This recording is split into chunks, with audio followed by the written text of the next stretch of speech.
Hello, pursuers. Welcome to another episode of the Pursuit of Happiness podcast. I am your podcast host, Nas Kazimi. I know it's been a while, but let's just get right into it, okay? We have so much to catch up on, it's not even funny. We're going to start off with, we're going to do some Summer House and Vanderpump Rules recaps, okay? Again, we have so many episodes to catch up on, and I'm a bit behind, and again, I apologize for that. Let's get into Summer House first. It's I'm telling you guys, it's turning out to be such a good season. It's probably one of my favorite seasons, although it kind of sucks because it's just literally like it's all about Amanda and Kyle, and although I don't mind Amanda and Kyle at all, I love them. More so, I love Amanda. I find it just sad because of the circumstances that it's surrounding with them. You know what I mean? Like, it's about obviously them, like, their marriage kind of falling apart, and that's kind of sad to watch, you know? So we're doing Summer House season 10, episode 3. Kyle is so upset that during his speech he thought people were slamming him. I find that Kyle has become such a pick-me, and he's so overly sensitive this season. It could be just be everything that's going on, you know, in his life, and especially with Amanda. Like, he's kind of a little bit more insecure because typically your partner is the one that keeps you secure. But I find that what's going on right now is that he's unsure of where he stands with Amanda, so that can typically... Kyle is so sure of himself when he's in groups of people. He knows exactly who he is. He's the center of attention. He's the DJ. He's the guy that can, you know, get the party going. That's who Kyle is in groups of people. But Kyle at home with his wife, he has no idea who he is. He has no idea where he stands with her. This can make someone completely insecure. And then when she's around, this is why he acts out a lot more. I find that when he's with these groups of people and he's partying and he's doing his DJing sets and he's working, this doesn't happen at all. But when he is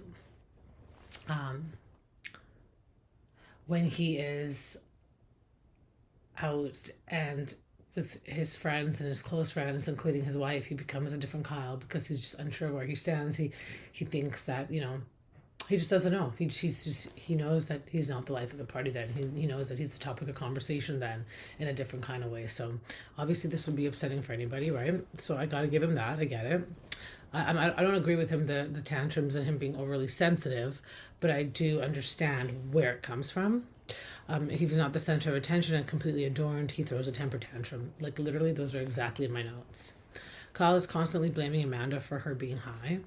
I find this to be absolutely fucking bullshit. Like, that's his dig or his cop-out for whenever she tries to bring up why she's upset with him. He says he works all day, and why can't Amanda stay up for him instead of smoking weed? Kyle Cook. Seriously? Like, how about you don't work as a DJ and don't stay out until 6 a.m.? Or how about this? Here's a better one. Be a DJ. That's fine. Work, make your money. We get it. Loverboy's not doing great. You need another source of income. Great. Be a DJ. Awesome. Here's what I don't understand. Okay? Why? Why, oh why? Okay? Are you staying out? Not only staying out until 6 a.m. with randoms that are not your wife, but even drinking. I've said this many times before. I know many DJs that are sober. You know, they've been doing it for a long time. They're not brand new DJs. They're DJs that this is their career now. They're in their 40s, 50s, still DJing. You know, they got the vibe. They got, you know, it doesn't happen quite often, but you do see some of them that kind of just linger on, and they're just doing great with their jobs, right? Here's what I don't understand with Kyle. Your drinking is already a problem for Amanda. So why don't you just drink when she's around? If you're going to go to work, like, who drinks and goes to work? You wouldn't do that for Loverboy. You have an alcohol brand. You don't get drunk and go to work. No, that's your job. DJing is your job. You should be there completely sober. I don't understand why the need is that you have to go there and drink. Your wife doesn't get it. Your wife doesn't understand. Other people don't understand it. I mean, obviously the people that are there partying, they don't care. They love that you're doing, yeah, let's have a good time. It probably makes them approach you more easily because they were like, okay, well, if he's on the same level as us, great. But you know, sometimes when you're drunk and the other person is not, you're not likely to go up to them unless you're plastered and you just don't even know what you're doing. But when you're like, oh yeah, if he's had a couple of drinks, I've had a couple of drinks, great. Like, we can become friends. It makes it much more easier. It just kind of clears that line for people to approach you much more easier. There's nothing bad about that, but this is your job. So if it's your job, treat it like a job. Go there, get your shit done, and leave. Because he doesn't do that, it really makes me agree with the fact of what Amanda said, that perhaps everything that she said, like, I don't like you being out late, I don't want you going out and drinking, he does exactly that. He goes and he finds a job that he's able to drink and stay out late. Again, the DJs that I know, the ones that have been doing it for a long time, and it's actually their careers, not just like they do it. I'm pretty sure even Meredith Marks doesn't get plastered, you know? I think the only other DJ that I knew that would get wasted, and I'm being serious because I know DJs, but I don't know tons of them, is probably James Kennedy from Vanderpump Rules. And we saw how his career turned out, okay? So all I'm trying to say is that you had options, and every time Amanda brings up that she's not happy with your drinking, you always turn it back on her and you say, well, you're smoking weed. Okay, let's just listen to what Amanda said. Just hear her, because I think this is the first problem in their relationship. They're not listening to each other. He's not hearing her. It frustrates me, you know? I don't get why this is on Amanda, you know? It's honestly gross. And he's older than her. He's like the man in the relationship, and he's making it her fault. It's just, I don't know. Amanda confides in Ciara and says she doesn't know if she'll ever be good enough for anybody else, and that's sad. That being with Kyle has made her kind of question her self-worth. I think that's, for any woman to hear another woman say that, especially when we can see it so clearly, it's kind of sad, you know? They all go to the beach. West pulls Kyle aside and tells him that although he may think it's a grand gesture apologizing in front of the whole crew, his focus should be apologizing to Amanda privately, because she's the one that really needs the apology. And that's the one that the apology is for, you know? Like, I think that sometimes he feels like if he says it in a big group of people, that it'll get across to her more, but I feel like it gets lost in the message more because, again, there's much more distractions, you know? So, for example, when he was trying to tell everybody that he was sorry when he really meant it for Amanda, Amanda's distracted by what Ciara's doing and what the other people are laughing at or whatever, you know? They might not have been Kyle, but they were just all distracted, and so this is going to derail from his message, you know? So really, like, Wes has a point, like, just do it in private. So Kyle pulls Amanda to the apology corner, as he calls it, to apologize, but every time she comments on his drinking, because he says, like, what's wrong? Like, why are we here? And being honest about why she's upset, he's constantly deflecting and putting words in her mouth. Again, Kyle. She's directly telling you why she's upset. This is why you pulled her. This is a conversation you have to have 24/7. Stop trying to rearrange her words for her. Her saying that she doesn't like your drinking doesn't mean that she doesn't like this about you or that about you or something else. Like, right now she's saying it specifically. It's the drinking. I don't know why in Kyle's head drinking means like 10 other words. Like, drinking means drinking. If she's upset with you being disorganized, I don't think Amanda's the one to have a problem to be like, I also don't like that you're unorganized. I also don't like that you are this. So she hasn't said any of that. She's just specifically said, I don't like it when you drink. And to be honest, this is not the first time we've heard this from Amanda. We've been hearing this from Amanda for a long time. Kyle walks off saying that maybe get some drive, personality, etc., pretty much making her feel like shit. So no wonder she's questioning her self-worth when you go back to what she had said to Ciara, you know? She doesn't feel like she'll ever be good for anybody. And it's like, you know, not me wanting to rip Kyle into shreds here, okay? Kyle, Amanda has never once in public been like, Kyle has no drive, he has no motivation, he's disgusting, he's an alcoholic. She's never said these words about you, but yet you get mad at her and you put down her self-worth, like you put down her personality. You said she has no drive, no ambition, the girl works, okay? So what if she wants to smoke a joint at night? What do? You go out until 6 in the morning, sleep on strangers' couch, and you're absolutely annihilated, and you call it work, quote unquote, okay? The fact that he said this about her and he's the one that's bitching to her, saying, you say all these things about me on national television. You're making it seem like I'm an alcoholic on national television.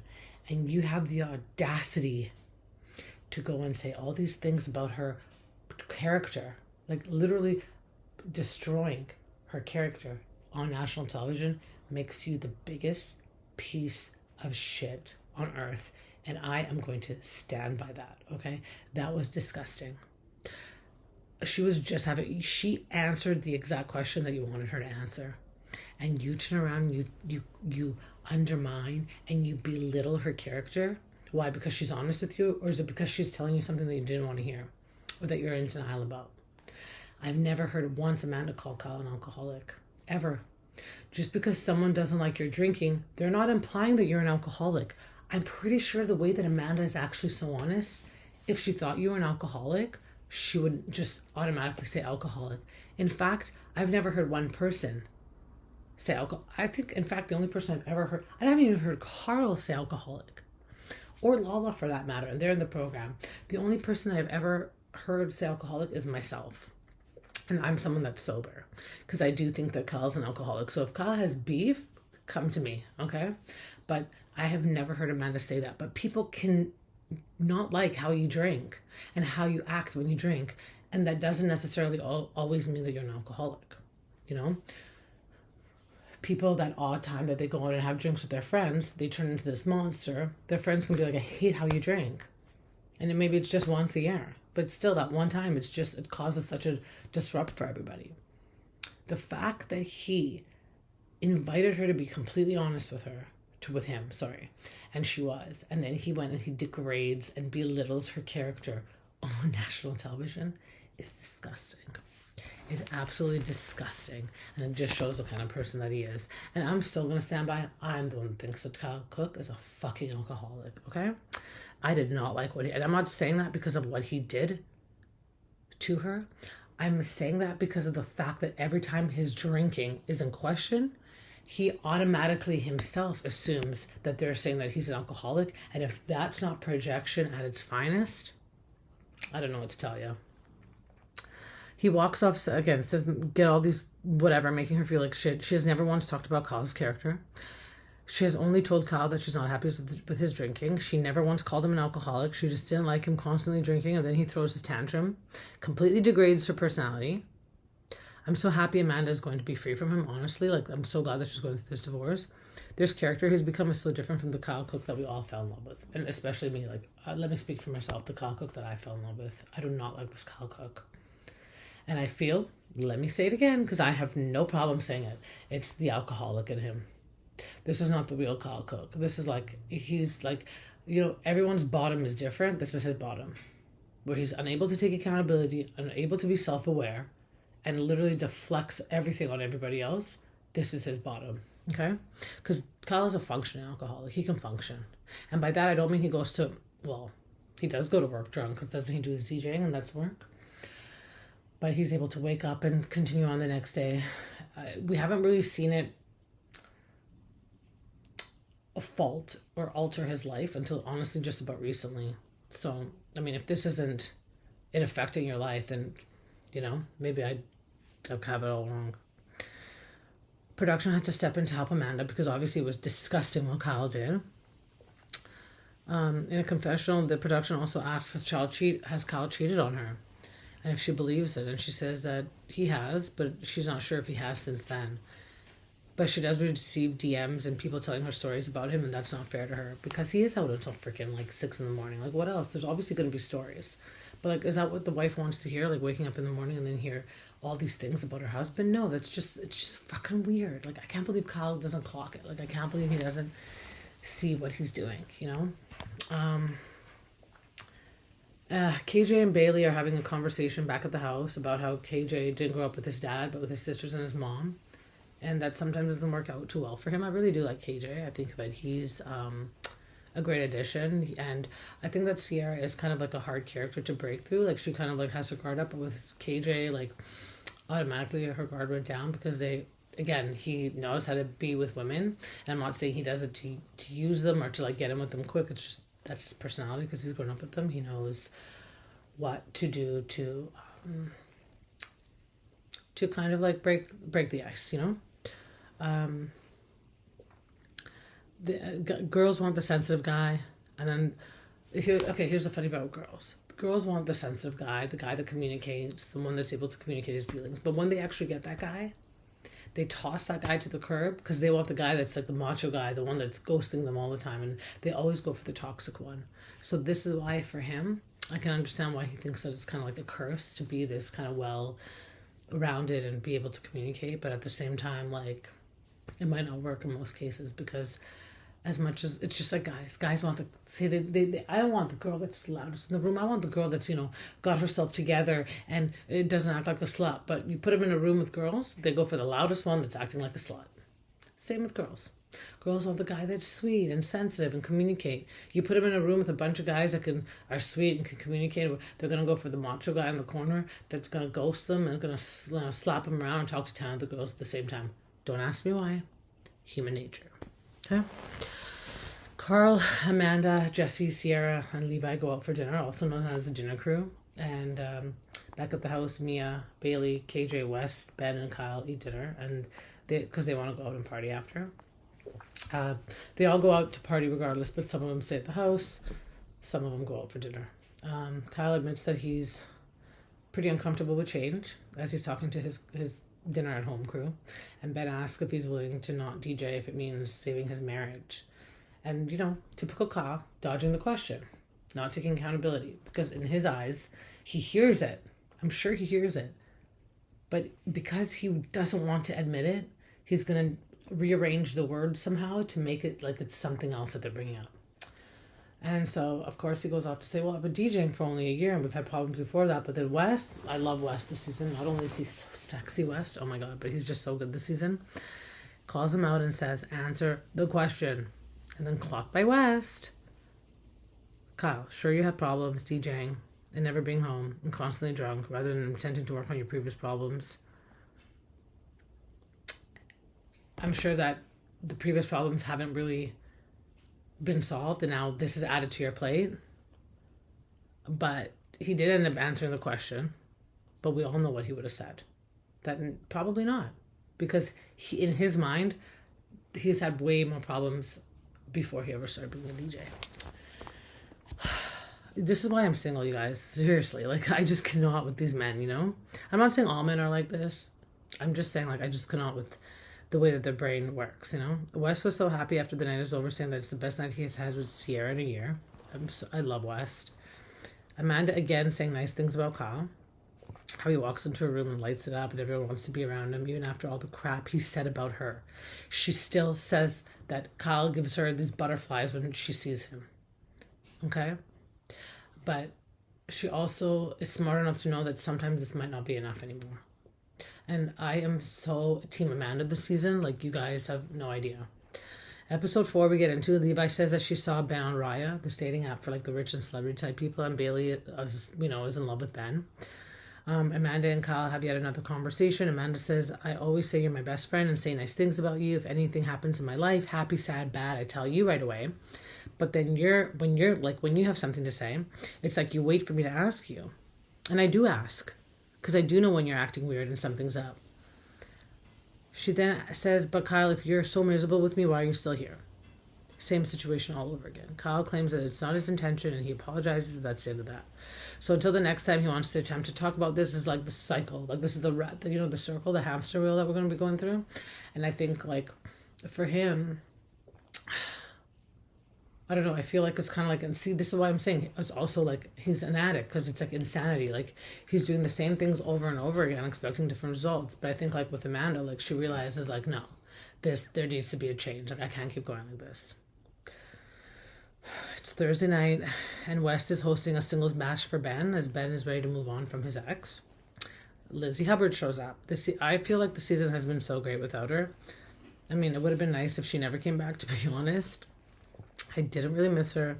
I like the dynamic of the crew that's there. It's not that I don't like her. I just think that the crew that we have is managing fine without Lindsay, And of course, I'm a single mom. I have one kid. I'm not going to say she should be at home being a parent. No, fuck, let the girl have a break, man. But all I'm saying is that, we've been good without her. I don't see why she needs to re-enter the scene, You guys, there's just something about West this season that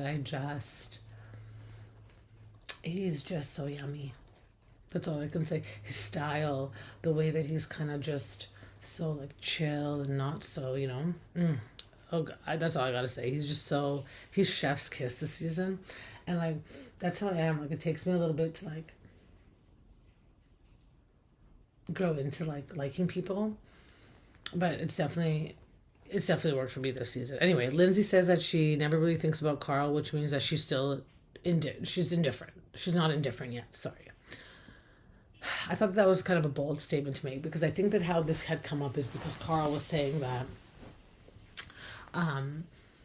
he just kind of wants everything to be nice with Lindsay, and it kind of did a flashback where in the reunion from last season, Andy had asked, do you miss your friendship with Lindsay? And he said, yes, I do. And then when he asked Lindsay, Lindsay's like, I'm not there yet. So I think Carl going into this season kind of just wants to, because they're now all moved on, they're all kind of got their own separate lives. He just wants to kind of still be able to say hi to her and be amicable with her. But then Lindsay comes out with this statement, like, I don't really think about Carl. Which I think was kind of like a bold statement to make, because it's like, when you don't care, you actually don't care. But when you say that you don't care, and especially in a way like this, like, it seems like you still care. Like, I don't even think about him. The way that she said it, it's like she's still so bitter about it. Carl asked her, like, hey, how's Gemma? And then she's just kind of like, oh, she's good. And she kind of walks away. It's like, why? How come if anybody else in the house asked you how Gemma was, you would be like, oh, she's so good, she's so cute, she's growing so fast, blah, blah. But when Carl asked you, like, oh, she's good. Girl, you are not caring about Carl. You actually care way too much. And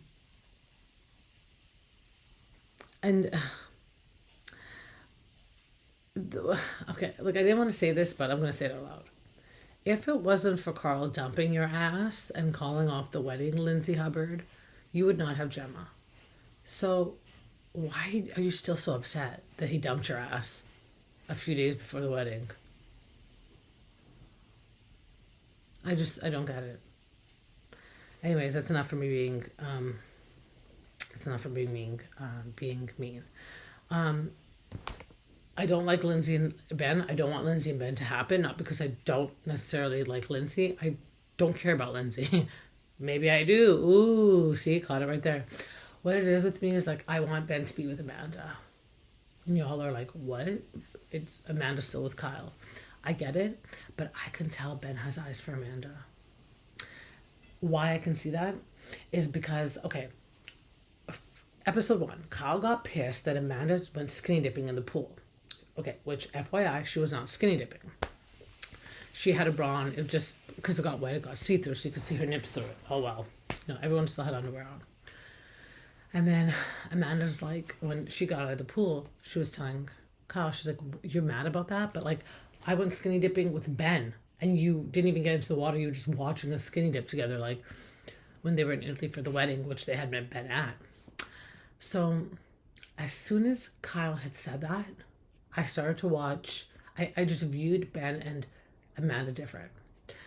I could just tell. And Amanda, not so much. Ben, not so much. They're not, and it's nothing that's been obvious. But you can tell, like, they're not really into other people. Okay, let's say Ben, because Amanda's with Kyle anyways. He's not into other people. He's not trying to, even this girl, Dara, that comes along that we'll chat about next. It's like he's just not 1,000% there yet.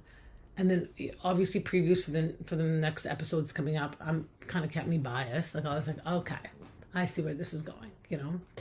But, like, I love the idea of Amanda and Ben, because he just seems so nurturing, you know, and she needs that. And she's also, like, he can tell that she is not what Kyle is saying.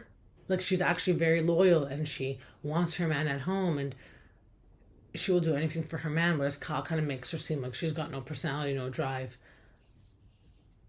Like, Kyle's trying to satisfy his own narrative of her to make himself feel better, but we all know that that's not what Amanda is. And Ben actually sees her for who she is, and that's why I think that they're meant for each other, and it's perfect. What I'm not digging, though, is Ciara and Jesse. Jesse's not the one for her. Jesse just wants anyone who pays attention to him, and right now Ciara's paying attention to him because I think she thinks that he's her friend. He doesn't really like to work hard for it. I think that he just likes anything that is giving him attention. I'm not saying that Ciara is anything, but Ciara is looking at it like, okay, we're friends. We're just kind of flirting, like friendly flirting. And he's like, oh, I don't have to like work hard for this. Like, it's just there. So let me kind of get my grasp on it. I really hope that if Wes really does go for Ciara again, that she chooses Wes, because I cannot do the whole Jesse Solomon thing. Wes is chef's kiss, and he actually knows what he wants, and he's able to communicate, and he doesn't turn into a little bitch like we've seen Jesse Solomon turn into. But of course, Jesse asks Wes if it would be weird if he made out with Ciara. Ben and KJ were witnesses to this, and Wes asks that in the works. Because truly, I think he's been so blindsided by it, because they don't act so flirty when Wes is there. It's like kind of when they're alone that they do this. So it kind of makes me question, like, why is it so when you guys are alone? Like, is it because of Wes that you guys don't do it? And is that because you would think that that would be wrong? So if that's wrong, why would Jesse even ask? Because, I don't know. Hopefully you guys understand my train of thought with that, but I just thought it was weird. It's kind of giving like Charlie and Craig when they're kind of flirting, but then when Sally's there, they don't flirt in front of Sally. Like, it could be because Sally puts them in an awkward position, or kind of always has something negative to say and is not supportive. But I don't think West is Sally. I think West is just, the relationship is more between West and Ciara that Jesse kind of wants to admit. And so the two of them, Ciara and West, know that if they were to do that, that's just negative and wrong, okay? After a night out, Wes confides in Kyle, KJ, and Ben, and says it's weird that Jesse would ask him, and his bros support him, because KJ says, yeah, because it wasn't like it was just a hookup with you. She was your girlfriend. And Kyle says it might have just been a gray area for Jesse, because, and that's why he asked, because we all know that Wes was going through some shit, which is why kind of he left Ciara kind of hanging, and the kind of the ending of the relationship turned out kind of bad. And we saw that throughout last season and through the reunion as well. Kyle said, and then Ben says that when he's talked to Ciara, she holds Wes to higher standards, which makes him next level compared to Jesse, which I agree with as well. I think that for Ciara, Wes is completely different, and Jesse's just friends, so she's not seeing it that way. Bailey and Levi are good. One thing I like about Bailey and Levi, even though they're a little bit boring, but see, here's the thing. I don't think they're actually boring. I just think that we're so used to seeing so much drama on these shows that here come two girls that are actually fun. They're keeping it fun, lighthearted. They're girls. They're helping out other girls as well. And like, let me talk for myself. And I'm like, oh, they're boring. They're not boring. They're actually great. I like them. I like them a lot. They're girls. They support each other. Even when Levi isn't with Bailey or Bailey isn't near Levi, you can see how they support each other in the way they talk. Like, Bailey's never trying to say something negative about Levi. She's like, I even told Levi, and like, she really includes her girl. Like, that's her girl. You know what I mean? So I think that they're a great addition to this cast, is what I'm trying to say. Boring or not, I think that I use the word boring only, like I said, it's because we're so used to seeing so much drama in these shows, but like, they're a great addition because they're girls, and it kind of is just a reminder of how you should be with your girlfriends. You know what I'm saying? Carl is hosting a party, and it's called the Renaissance Fair, and I think it's kind of cute. West opens up to Lindsay at the fair about Jesse asking him to make out with Ciara, and Lindsay finds it kind of awkward and weird as well. West is trying to figure out what's changed, and Lindsay states that it might be because Jesse's actually developing feelings for Ciara. No shit, Sherlock. Duh. Like, again, Jesse just kind of falls for anyone that gives him attention. But, and it's easy for him to catch feelings. It's like low-hanging fruit, as he calls it now. No way am I calling Ciara low-hanging fruit. I'm just saying he doesn't like the chase. He just wants to go, oh, well, she likes me. Okay, great. Now I like her back. You know what I mean? Wes finally gets Jesse alone and asks Jesse, what do you expect me to do with this kind of information that you're saying that you're going to kiss Ciara? And I think part of it with Wes, first of all, Ciara's not a piece of meat. I'm going to get into this later. But number two, like, Wes still has feelings for her as well. And I think that this is where kind of he fumbles the ball and he doesn't mention anything. But anyways, moving right along. Ciara's not a piece of meat, and what about what Ciara wants? Like, they're talking to each other like she's just like a toy. Like, hey, can I have the toy now because like you don't want it anymore? It's like, have we even asked Ciara what she wants? I think, again, if given the chance, Ciara would totally go back to Wes because it's like unfinished, and she actually grew and developed feelings for him. And I think she's kind of just like lost in like the fumes of what's left of there, but like it's not like the smoke hasn't completely cleared, so there's still an opportunity for her and Wes to kind of work it out. And I think that when you really care for somebody, you realize that sometimes they make mistakes. Like if she really didn't like Wes, write him off. But I think like she did like Wes, and maybe Wes needed this time apart from her to realize like actually I really do like her, and she is the person that I want to be with. We get into episode 5. It's the Renaissance Fair. Ciara says that she has the best costume. She does. She always has the best costume. So this time she's the bubonic flag, which is the rat, because the rat carried the bubonic flag in the Renaissance period. And it's like, seriously, like it's the best costume. She always has the best costumes. Like she just goes all out, you know. Lindsay asked Wes what he was talking about with Jesse in the pool, because this one, you know, like literally like moments before, because you know how the episodes go into each other. They were in the pool talking about it, and he says it was about Ciara. And Lindsay says she's starting to feel awkward and thinks it might be her place to tell Ciara. So again, here we go, Lindsay inserting herself. Like, how is it your place? Like, you're even lucky that Wes told you, oh, because now you think that you're like trying to be like Giselle, and like what Carlos King says, like the force multiplier, moving the storyline like further along. What Kyle Richards here, like we're good. Let it unfold organically, and it'll be a little bit more realistic, you know. Because now watch, she's gonna go to Ciara. Let me just get into the notes because I have it in my notes, and it's gonna turn into this big thing that Ciara makes dramatic. Although I do take her side in the end. So Lindsay asks Wes, yeah, but what they were talking about, now it's her place to go tell. Lindsay goes and tells Ciara regardless, okay, because she thinks, again, she's the force multiplier here. She watches a little too much like behind the scenes production stuff. It turns out exactly what I suspected. Ciara is really the one that he really needs to ask. Ciara is annoyed that Wes said that he doesn't care, but I don't think that that's what he said. I think Lindsay just kind of misspoke there, and she just randomly said some shit. Because why would Wes have these feelings and be talking about it if he didn't care? Fucking Lindsay trying to start shit. This is what I didn't like. Anyways, Ciara's annoyed. This is where Lindsay fucked up. Wes does care. I'm not sure why would Lindsay want Ciara to think that Wes doesn't. Again, it's because Lindsay just wants to start shit. She doesn't actually care about the feelings of the people that are involved in the shit that she's starting. Then the girl named Dara comes, because remember how Wes was hosting that little singles bash for men? And this Dara was the girl that Wes had dated before. But it just didn't work out. This clearly just seems to be like a trend here with Wes. Or Wes just knows what he wants. Like, he actually does dating properly. Like, I'm sorry for the girls that get kind of involved, but I think he realizes, like, this is not what I want. And I think that's commendable as well.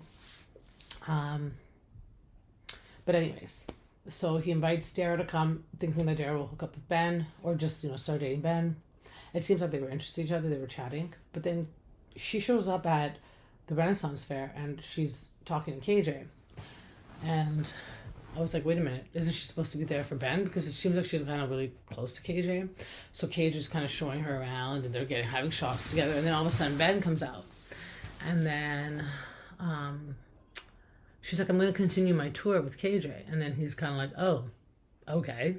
Like, it was just kind of weird, Trust me, like, I clocked it right away, and I'm like, this is so awkward. But I guess, your heart likes what you like. So KJ and Dara over KJ and Ben, great. I mean, over Dara and Ben, great. Because, again, I think that Amanda should be with Ben. Anyways, I also understand the making out with Ciara thing a little bit unsettling, but it's not that dramatic, because I think when Ciara kind of storms off and she's crying, like, and my opinion changes, but initially I was like, she's being a bit dramatic. I don't get why she's so upset about this. Like, does she actually like Jesse, or maybe she still has feelings for Wes? Like, I would be more angry than I would be sad. Now, I know that sometimes anger is a precursor of sadness. Like, you get angry first, but it's truly because you're hiding like sad feelings. But I didn't understand why it was so like dramatic in that sense. Like I would have been like, yeah, well, next time he tries, he's gonna see what's gonna happen because it hasn't gotten to that point yet. But we see where Ciara comes from because she actually says it. Jesse and Wes were summoned by Lindsay to just or whatever. I don't know what it is. Just. And clearly Wes looked in shock. He like looked at production right away. He was not prepared for this. And at the end, Jesse kissed him and Wes yelled. He didn't ask for permission. That was the final like straw off the camel's back. Or the straw that broke the camel's back. Because at that point, when the permission thing came up, triggered Ciara. Ciara ran off. Okay? So then Ciara admits that she feels hurt that people just want to experience her and that she doesn't have a good friend who will just be a friend and protect her. And I understood her more when she explained it this way because I get it. I also feel that when I meet guy friends, I feel like initially they just want to experience me sexually, you know? And I really have to put the boundary, like I'm not interested that way. And then this is kind of what I tell to them. I'm like, look, if we're friends, our friendship can last longer, like our entire lives. But if I just hook up with you, maybe in 3 months I'm not interested anymore, especially with my past and like being in like sexual entertainment. Like sometimes sex is more easy for me than relationships, right? So I'm the one that gets bored and I move on quickly, and then we don't even have a friendship after that because it doesn't really work that way, you know? Like, mind you, I'm still good friends with all of my exes, but like those are like we've shared long-term experiences together, you know, like a few years together. But like I'm really not friends with any of the people that I've really hooked up with. Like then I have no desire to want to get to know you or whatever. Like it was just sex, you know. So when she explained it this way, I understood more about why she was like feeling so the way that she was feeling and why it looked dramatic, but it was actually, and why it came from a place of sadness. I feel the exact same way. I'm smart, ambitious, good energy, yet I feel like many just want to experience me, not want to be with me long term, which friendship will always last longer than a one night stand. And I've gotten to a point where I don't just now sleep with anybody, you know. And if I want to be friends with someone, I can be like, yes, I want to be friends with you or not. It doesn't have to come down to, okay, well, they tried to sleep with me, so let me kind of defer this into the friend zone. Now I have to be friends with them. No. It also is such an energy suck to just kind of give yourself away, you know. So I've kind of learned that. I mean, it doesn't mean that you don't want to have fun here and there, but it's a lot less promiscuous than it used to be, is what I'm trying to say. And sometimes you open up to these guys and you're just so open with them and you're like, yeah, I want to be with someone and eventually have something that's beautiful, and I want to love for love. I don't want to just be with someone because, you know, I'm desperate. And then they take that and they just end up wanting to like still experience you, you know, and it's like, you're not the one, dude. Like, trust me, you're not the one, you know. Anyway, Ciara's acting weird around Jesse, and he knows that she's mad at him. Everyone goes home for the weekend, or for the week. KJ and Dara meet up for drinks in the city. Apparently they've been texting since the weekend. I'm thinking, but didn't she sleep in Ben's room that night when she came to the Renaissance Fair? But KJ's being honest with her and says that he's developing feelings for her, and then she clarifies that she's not really into Ben, and it was because she didn't feel the chemistry, although he's a great guy and a nice guy. She's admitting that she's feeling more with KJ, and KJ's happy to hear that. But I'm telling you, the reason that this didn't work out is because it's going to be Amanda and Ben. Carl is making progress in opening up his soft bar location, which will only serve mocktails and non-alcoholic drinks. Ben comes up to meet up with Carl, and he says this is why he loves New York. Lots of people with ideas to go for it, and they have the resources and the kind of opportunities to go for it in New York. To be honest, you guys, I'm kind of falling in love with New York myself. I never kind of wanted to be an East Coast girl. I've always been a West Coast girl. Think about it, like I've gone to LA billions of times. I wanted to move there, and then it's a bit harder to move to the States. So then what I did is I moved down to Mexico. I lived in the Baja, still the West Coast.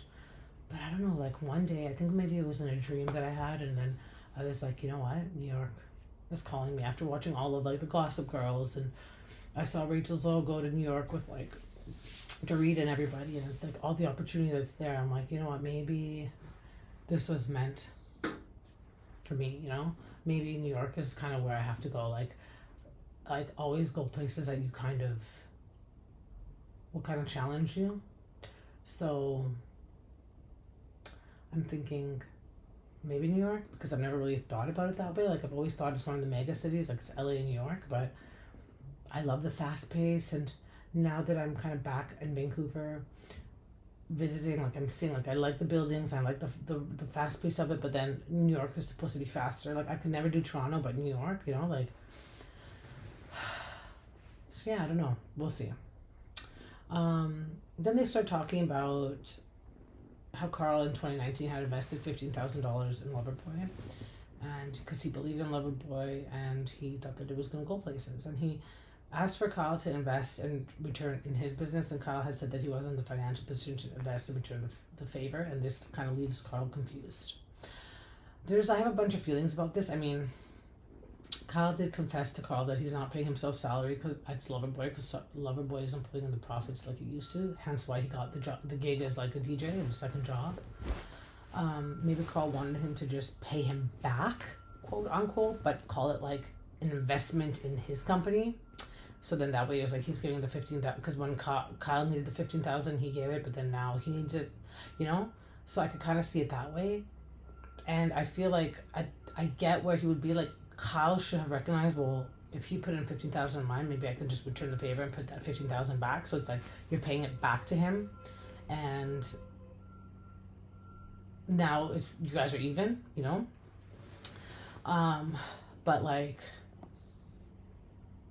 I guess he's having a party for all his investors, and he didn't invite Kyle because Kyle didn't invest. He wasn't an investor, so he feels like there needs to be no reason for him to do that. The weekend has come yet again, and they're on the car ride to the Hamptons, and KJ is in the car ride, and he's telling West and Jesse that he was hanging out with Dara and that he spent the night at her place, and Ben's not mad at all, of course, because he's gonna love Amanda. And then KJ tells Jesse he talked to Ciara, and Ciara found out that he was asking Wes for permission to kiss, and then at that point Wes was like, yeah, because of Lindsay. This is kind of where like I still love Wes, he's still chef's kiss, but it's like, Wes, you should have kind of been like, yeah, Lindsay did come up to me and ask me if I should tell Ciara because she felt awkward, but he kind of like blamed it on Lindsay, you know. And it's like, you were in that conversation with Lindsay as well. You could easily told Lindsay, no, don't, it's not your place, because he did say, well, it's not my place, you know. I just thought that was kind of a bit messy of West, but he's right, it wasn't his place. The words didn't come out of his mouth. It did come out of Lindsay's, because she did tell West, I'm going to be the one to say it. And I think with her telling Ciara, she didn't care who found out that she was the one to tell Ciara. She just wanted to be a girl's girl in that moment. Although she just kind of messed around some words and said that West didn't care. West never said that he didn't care. The whole reason West is upset about this and brought it up to Lindsay is because he cared. Anyways, so back to the whole conversation. Ben is not mad that KJ got with Dara because, you know, he feels like he needs something long term. Anyways, Ciara and Jesse chat before dinner. Ciara tells him that you've been my friend and you know that I'm looking for something serious and long term, and that I want to start a family, and you didn't ask Wes to take me out on a date. You didn't say, Wes, I like her, I want to date her. You said, Wes, I want to kiss her. Like, you want to be sexual with me rather than actually be with me. And then on top of that, you say that it's a joke. She says that she just wants to be seen in her. And I completely understand her when she's saying this, and I'm proud of her for saying this. And I'm so proud of the way that she articulated herself, because it made me really understand where she was coming from. And now I understand why she was triggered so much initially when she heard it. Because she just felt great. Like, here's another person that I kind of trusted and I told all these things to, and yet he still sees me as a sexual object. So I'm telling you, Summer House is actually getting really deep this season. I like it. I'm here for it. I love them. I'm seeing them all kind of grow up, and you know what, part of the whole growing and going your separate ways is divorce, is friendships falling apart, is people going their separate ways, you know. And I'm just so glad that they came back for this, and that like Carl is still there, because you can also learn so much from Carl as someone that's sober as well. It's nice to see that he's able to go and hang out with his friends and still have a good time, you know. That just because you're sober, you don't just leave the party. I think a lot of sober people, when they want to get sober and clean, they feel like that's it, they're not part of it anymore. Like, sure, for a while you're not, you know. It depends how much of an addict you were. Like, an addict's an addict, but like, some people really have to withdraw themselves from that lifestyle completely. Some people, I mean, look, we have Shayne. He's still involved in Vanderpump Rules, which we're going to be getting into next. Carl still goes up for the Hamptons, and he's still able to maintain his career. I think it kind of enforces why he's sober, you know? But it doesn't mean that you completely have to miss out and you have to completely change your friends. Like, things change, but doesn't mean that everything has to change all at once or forever, you know? So it's nice that there's so many different kind of personalities and that they're still managing. Like, see, Lindsay completely dropped off. And I get it, she's a mom. That's not why. But it's like, she really let it affect her. And then you realize that when you kind of have these things where you kind of, so again, good lesson for West and Ciara, for Kyle and Amanda, for even Jesse and Ciara. Like, if you pass that boundary of friendship, is it going to be okay if it ends? Like, can you guys still come back together? Because, like, watching them all together as friends is so much funner than seeing, like, now one has to disappear, one has to hate one or not be as communicative to the other because of the fact that they're not together anymore, you know? But anyways, that's Summer House. It's so good. Now, you guys, let's get into Vanderpump Rules. Vanderpump Rules, guys. Okay. So, season's over. I'll get into the reunion, but we're going to do the last episode 9 and episode 9 and 10. I believe it is. Yeah. Is it? No, shit. My bad. 12 and 11 and 12 from season 12. I loved it. I loved Vanderpump Rules. I heard a lot of other podcasts saying that they're surprised they got picked up for season 2. I'm not. I watched it from episode 1. And I don't know, like, some people were like, oh, I tried watching it from the first episode and it was so boring. But I'm telling you guys, like, I loved it. I loved it so much. I think part of the lure that kept me kind of going is because I knew Sewer. I've been to Sewer. I said Sewer. I've gone there so many times, so I loved it. So I was like, oh, just a new bunch of people, you know? Like, I have that issue with Southern Hospitality. Like, I cannot watch Southern Hospitality. There's just nothing that keeps me interested in it. But I find that with Vanderpump Rules, like, I love it so much. Some of the people I don't like so much. But I did like it. So let's go into episode 11. Jason and Natalie meet up for a date at a paint place, and it's called The Shot of Art. I had to get the name. Another thing I love watching these shows, especially when it's New York or LA. Again, I've never been to New York, but I go to LA quite often. Is that not once I know the names, I can go there myself and check it out with my daughter. It looks like so much fun. In another scene, Audrey is chatting with Venus. She's got a comedy gig and is planning on roasting everybody at Sir. More particularly, it ends up being Chris and Angelica. But yeah, she does that, which we'll get into. Angelica has a bikini line, so she's bringing her bikinis for the girls to wear at Pride. It's because the Pride party is getting hosted as Sir, and Venus is kind of coordinating that. Natalie and Angelica go to eat at Something About Her. My daughter noticed that. And I watched it once, but I didn't take notes. And I was like, let me watch it again just to get the proper notes. And my daughter's like, wait, there's Something About Her. I'm like, oh yeah, cool. Looked empty, but I think now the lure of it the novelty of it has worn off. So now it's just a staple. Like, initially when something opens up and it's a huge deal, like for the first year even, it's like, by my old house in downtown Vancouver, the Hello Kitty kind of like cafe opened up, and it was so busy, like lineups for like months, and then all of a sudden now it's like none, like initially when it opens up and it's this big thing, of course there's going to be lineups, people coming from out of town. I think summer will be a little bit more busier too, but I'm not sure when that was filmed, but I'm talking about the Hello Kitty cafe. But then eventually it just becomes like it's fun, right? It just becomes a staple in the community, so that it's there. And it's going to be there, so you can always go check it out. But anyways, they go to eat at Something About Her. Angelica tells Natalie that she's seeing someone who pays for everything, and she's not used to that because she used to cover everything in her relationships. She's also picking up this person from LAX when he flies in to see her. And that's ridiculous to Natalie because she thinks literally Angelica jumps to the next guy so quick just to get over the previous guy. Hey, I don't think it's right, but it ain't the first time I've heard about it. But do I think it's ridiculous? Absolutely. I 1000% agree with Natalie.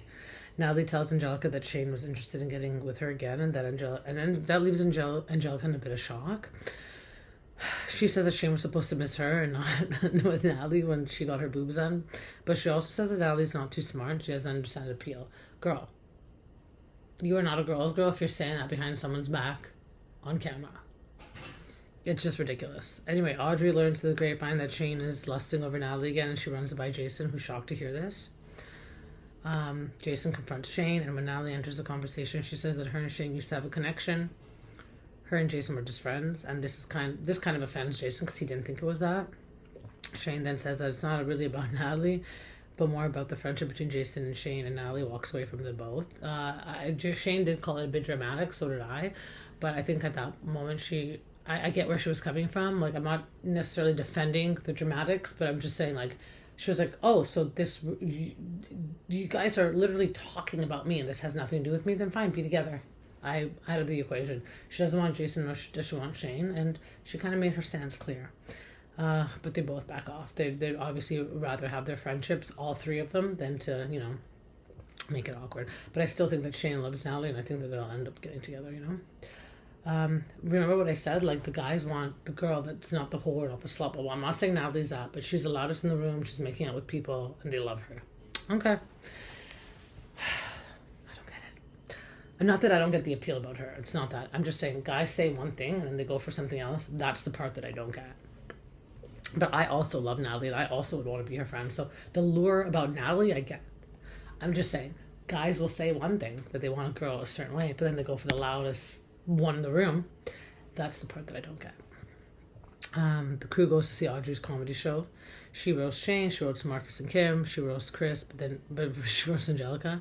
It gets bad. She roasts her still living with her ex, calling it emotional homelessness. Angelica gets upset, walks off. Shayne, having the good heart that he has, chases her. She's still not happy and leaves. This is when she goes and picks up her dude from LAX. We get into episode 12. Kim and Demi go to Angelica's new place and help her unpack. Angelica feels like she was really hurt by Audrey and at her words, and was surprised that Shayne came running after her. She did tell Shayne that she's seeing someone new, and Demi shares some knowledge with us, non-LAers, that's saying if you're going to go pick up someone from LAX or drop them off at LAX, you're pretty much marrying them, because LAX is like hectic to get to. I've driven to and from LAX. I didn't think it was that bad. You're like right next to Compton, FYI, but yeah. Audrey goes to Chris's house for lunch and champagne. I think this is the sweetest thing that he's done for her.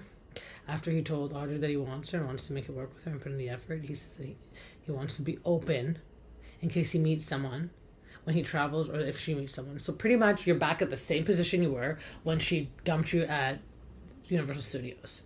She at that moment said, I don't know how serious this is going to get, so I'd rather just kind of take a step back. You're the one, Chris, that went after her and said, no, I really want to be with you. And now when you got her back in your hooks, now you're saying exactly what she said before, that you're going to keep it open and you're going to take a step back. Like, I don't get it. What was all that for then? Like, what was all the runaround for? You should have just left it at the way that it was at Studio City. Shayne and Marcus also have a serious conversation. Shayne admits that he uses women how he used to use drugs. He went 15 months, no woman, while he was in the program, and it was the hardest withdrawal for him. And I understand this. This resonates with me 1000%, because now that I'm clean and sober, I have an addictive personality with money, and especially with food. Like, I treat food like how I would treat drugs. So I understand how your addiction can manifest into another, being an addict. Some people might be like, well, at least it's not drugs and alcohol. Okay, great, it's not drugs and alcohol, but food is just as bad, because it can develop diabetes, high cholesterol, obesity, like so many things. Shopping, gambling, like we're lucky that it's not drugs and alcohol, because that could kill you. But honestly, these things can lead to death as well, because it either puts you in such a bad depression that you're so going crazy over it, or it's just another way of ruining your life, And I don't know, as an addict and having an addictive personality, like, if that will ever go away. And then even going to the gym. Like, I love going to the gym, and I get so addicted to going that I get so sick of it, and I take a break, and then sometimes my break is a month, sometimes it's a week, sometimes it's a year. Right now I'm going on to like 4 months not being in the gym consistently. Like, I'm going, but just not consistent. So having an all or nothing personality kind of okay, yes, it's all drugs and alcohol. You're not going to get fentanyl in your stuff. But, like, I mean, is it any better that you're going to the gym 24/7 and then all of a sudden not? Or that you're eating up everything that you can see? Or that you're wasting all your money shopping? Like, sure, you have a great closet, but now you have nothing to go buy groceries with. Like, is that good either? Like, of course, it's not fentanyl, or it's not like a cocaine or Adderall or alcohol, but does that mean that it's any better? So I understand what he says. And it's a very real thing. And they always say when you quit one habit, you got to replace it with something else. And sometimes for addicts, it's just, we can't control it. It's there and it's easy for us to do it. And then it's like, we require another kind of withdrawal from it. Like, it's tough. It's really tough. I think being an addict is always it's an everyday struggle. Audrey the next day tells her roommates that even though she acted fine in front of Chris, she's back at square one with him, and she wasn't expecting the answer that she gave him. She thought that he was going to say, will you be my girlfriend? But instead, he pretty much drove her in a circle. So now this time she wants to meet up with him, and she completely wants to call it quits. It's gay pride at Sir. Angelica talks to Natalie and says that Audrey didn't even call her after the show to apologize if she was actually sorry or unaware of how offensive this was for her. After Angelica had walked away, a phone call would have at least been nice. Venus calls out Angelica and says the amount of times that Angelica has made fun of Jason, saying that you're a short man, later calling him a gnat at the end of this episode. Penis Pump, it's surprising that she can't take a joke. Shayne, it's like everyone's taking each other outside to the alley and have conversations. It's just so funny. Lisa's like, what am I paying these people for? But at the same time, like, she knows, like, this is what, building a show is all about. Shayne tells Angelica that he wants to revisit dating, and Angelica says that she's seeing someone, but she does like him, and then she makes out with him and then walks away. Poor Shayne. Angelica's so jealous of Audrey. She just wants people to bow down to her, just like how she wants the guys to bow down to her, but she's confident and she doesn't need Angelica, and that pisses Angelica off, because Angelica feels like it's her and her crew of friends. They're like the ones that guys love and they want to be around, but Audrey won't submit to Angelica and be in her crew, and she can get the same amount of attention, if not more, than Angelica can, and that pisses Angelica off. Gay Pride is a success. I always take my daughter to Gay Pride. We've been going to those parades since she was like 3-4 years old. Natalie is singing. Chris and Jason's junk is singing out in the background. It's so funny. Just everyone's reaction to it. Audrey talks to Chris and completely calls it off. Chris says again he really likes Audrey, but he doesn't want to make promises. Audrey concludes that Chris just has commitment issues. They are making it so complicated. I feel like Chris should just let her go. Like, instead of just run around like, yeah, I really want you, but then wait a minute, no, I don't want to commit to anything so serious. Like, I'm just not ready. This is what the hell. It's almost like he wanted to have the last word and kind of call it on his shots, but no, Audrey did, I saw Audrey cry and I felt so bad for her because, she's young, she caught feelings, she thought that he was going to change because he lured her in and said, no, I really want you. And then, like, in the end, we saw what happened, Audrey's gay friend is so awesome, and you really need a gay friend like him. He was, like, hugging her and telling her that, fuck it, she's hot, that she can get whoever the fuck she wants, and I love friends like that.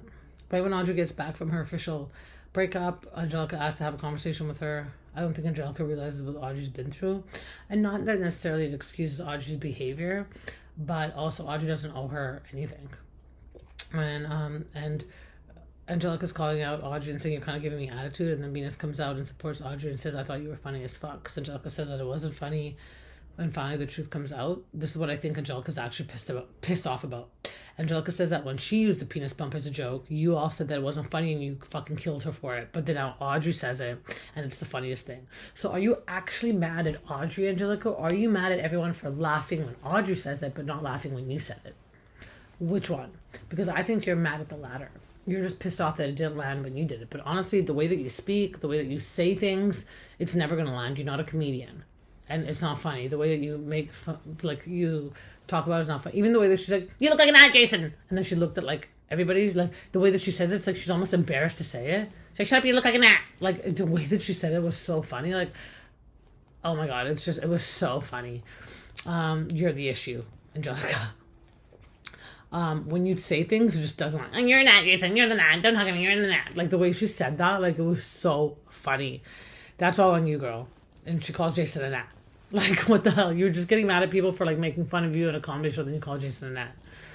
Like, I do not understand that, girl. And then remember, I had her back at the beginning, and now I'm totally a Jason fan. I do not like Angelica. And that's pretty much the end of, like, I mean, Lisa Vanderpump comes out, she's like, what are you guys all doing out here? As if she doesn't realize, Lisa, you're filming a TV show. Like, come on. Like, what are you going to just have a show and they're inside partying? Like, you need some drama. So, literally, the entire crew is outside, which I find funny. Like, the production lead them outside. Like, Lisa and you. Like, okay, let them go outside, and then I'm going to come bitch at them for coming inside. You know, and then we're going to bring them back inside. Like, I feel like those aren't, like, it's not like it's necessarily scripted, but it's just so, like, produced.